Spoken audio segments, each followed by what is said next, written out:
नमस्कार मित्रांनो, चला पटापट जाणून घेऊया महाराष्ट्राच्या 10 ठळक बातम्या, कृषी क्षेत्रामधल्या आणि विविध बातम्या फक्त 5 मिनिटात. आणि आपण कुठल्या जिल्ह्यातून बघत आहात हे कमेंटमध्ये नक्की सांगा. चॅनलवरती नवीन असेल तर लाईक आणि सबस्क्राईब नक्की करा.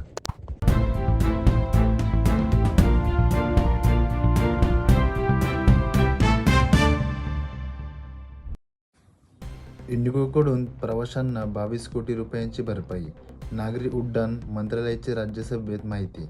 नवी दिल्ली. डिसेंबर महिन्यात उड्डाणे रद्द होणे आणि विलंब या कारणासाठी इंडिगो कंपनीने प्रवाशांना भरपाई आणि सुविधेपोटी 22.68 कोटी रुपये खर्च केले आहेत.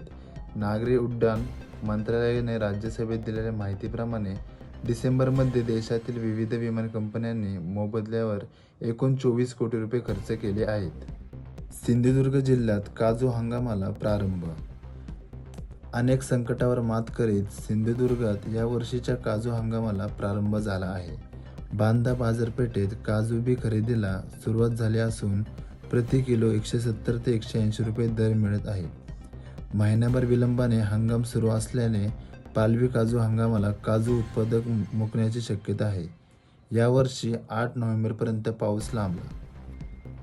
आज राज्यातील कांदा मार्केटमध्ये जवळपास 2,32,000 क्विंटल कांदा आवक झाली.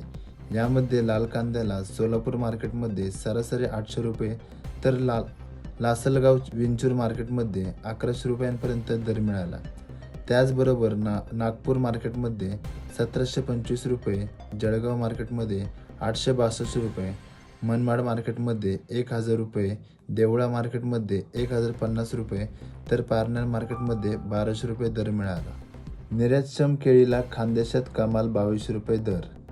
खानदेशात निर्यातक्षम केळीस मागील 2-4 दिवसात कमाल 2200 रुपये प्रति क्विंटलला दर मिळाला आहे. नव्या बागांमधून केळीची आवक वाढत आहे.